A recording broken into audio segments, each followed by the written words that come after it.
contoh dari Nabi Muhammad sallallahu alaihi wasallam di dalam mendidik keluarga dan هل anak-anak? هناك مثال عن النبي محمد كيف كان يربي؟ هو القدوة في جميع الخصال Beliau adalah teladan sempurna di dalam semua bidang والأسوة الأعلى في جميع الأحوال.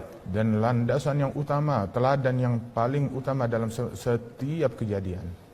وقد كان أساس تربيته للصغار والكبار الرحمة. Pondasi dan landasan didikan beliau kepada anak-anak adalah dengan kasih sayang dan rahmat. والارتباط بهم والمداخلة لهم. Begitu juga mempererat hubungan dengan anak-anak tersebut dan masuk berkecimpung bermain bersama mereka. ومشاركتهم في أحوالهم وشؤونهم. Turut andil di dalam semua kegiatan anak-anak itu.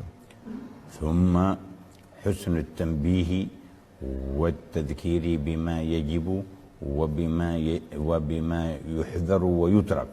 Kemudian juga beliau memberikan peringatan dan teguran yang baik pada hal-hal yang perlu ditegur, apa yang harus dilaksanakan dan apa yang harus ditinggalkan.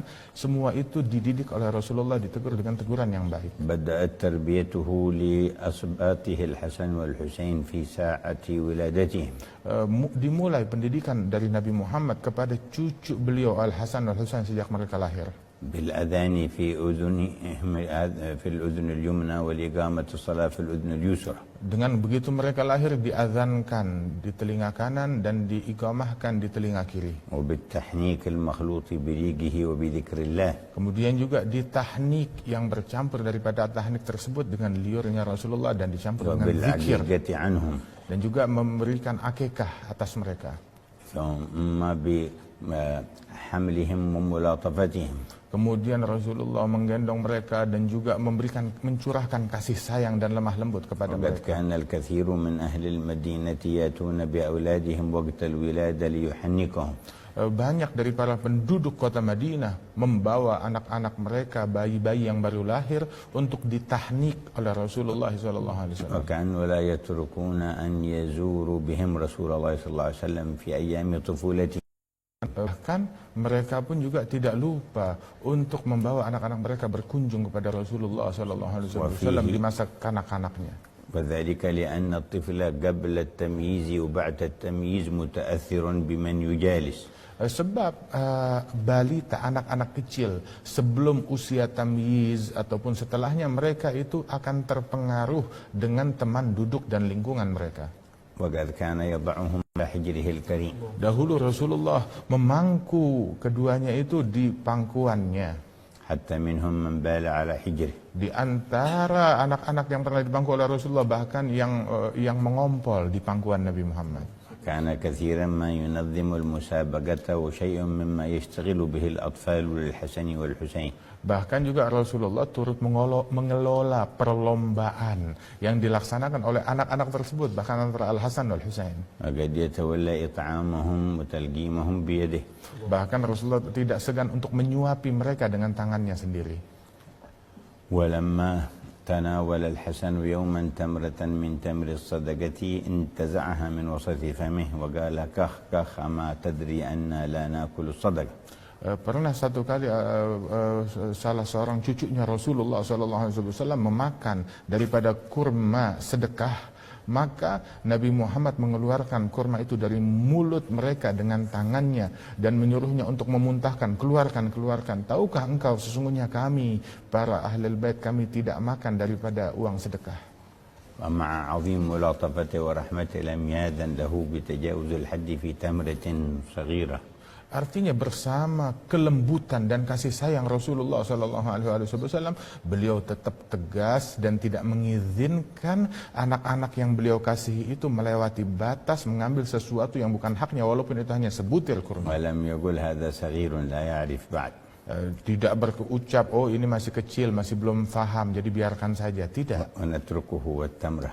Kita biarkan dia makan sebutir kurma saja. ونأتي بتمرة غير هذا الصدقة. Nanti kita bawakan kurma yang lain sebagai gantinya. لكنه رباهم على الورع وعلى الطهر. Tapi itu tidak dilakukan oleh Rasulullah. Beliau mendidik keluarganya atas keberhati-hatian yang tinggi daripada hal yang syubhat dan yang haram dan di dalam kesucian. في هذا إقامة الميزان في التربية. Ini adalah mendirikan pendidikan yang seimbang di dalam mendidik. وكثيرا ما أخرجهم معه إلى المسجد في أوقات الصلوات وغيرها. Dan seringkali Rasulullah membawa anak-anaknya, cucunya ini ke masjid di dalam waktu salat. وفي ذلك تأثيرات على الصبي عند حضوره مواطن الخير ونزول الرحمة. Ini punya pengaruh besar bagi anak-anak tersebut ketika mereka hadir di tempat-tempat turunnya rahmat dan tempat-tempat yang mulia. فيا أيها المتساهل في تربية أولاده تذكر رسول الله. Wahai orang yang teledor di dalam mendidik keluarganya, ingatlah Rasulullah bagaimana mendidik. وقم بواجبك قبل أن تقطع عن هذا النبي وتحجب عن مرافقته. Jalankan tugasmu dan kewajibanmu sebelum engkau terputus untuk dapat mendampingi Nabi ini esok hari kiamat. ويا أيها المتشدد المبالغ الذي لا يرى منه الأطفال ملاعبة ومداعبة ورافة ورحمة اقتدي بنبيك. Wahai orang-orang yang terlalu keras di dalam mendidik sehingga keluarga dan anak-anaknya tidak menyaksikan dari dirinya kasih sayang dan rahmat dan hanya menyaksikan kekasaran saja, teladanilah nabimu bagaimana bersikap terhadap kanak-kanak dan keluarga. يا من يتعذر بالأشغال ثم لا تجد أسرته ولا أولاد منه أوقاتا تتراوح أرواحهم بما جعل الله من حكمة الأسرة في تركيبة بني آدم. Wahai orang-orang yang memberikan alasan-alasan semu kepada dirinya bahwasanya dia sibuk dengan pekerjaan dan lain sebagainya dan tidak punya waktu untuk mencurahkan perhatian, didikan dan kasih sayang kepada anak-anaknya. Inna Rasulullah صاحب المهمة الكبرى والشغل الأعظم بالأمة كلها ومع ذلك أعطى الأسرة والأولاد حقهم. Sesungguhnya Rasulullah SAW adalah orang yang paling sibuk, yang tugasnya dan kesibukannya paling agung di alam semesta ini, tetapi beliau tetap mencurahkan perhatian yang besar kepada pendidikan keluarga dan anak-anak. ولوجود التراوح والحنان بين أفراد الأسرة من التأثيرات الإيجابية ما لا يقوم غيره مقامه. Sesungguhnya dengan adanya didikan dan juga kasih sayang, curahan perhatian kepada anak dan keluarga itu memiliki pengaruh dampak positif yang sangat besar sekali yang tidak bisa dibayangkan manfaatnya. ثم الانتباه من مجالسي أبنائك ومجالسات بناتك مهم.